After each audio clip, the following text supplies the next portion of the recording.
पानावर पाहिले चित्र गौतमाचे, पिंपळाच्या पानावर पाहिले चित्र गौतमाचे. बोधी वृक्षाने कथन केले ते चारित्र्य गौतमाचे,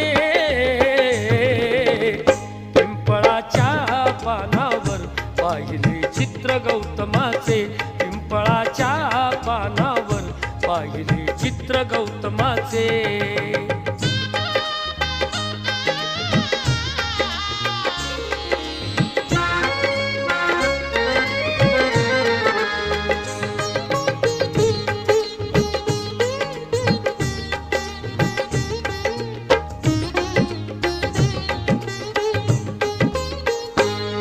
किती घोर तपस्याती देहाचे वारुळ झाले, बुद्ध गया अजंठा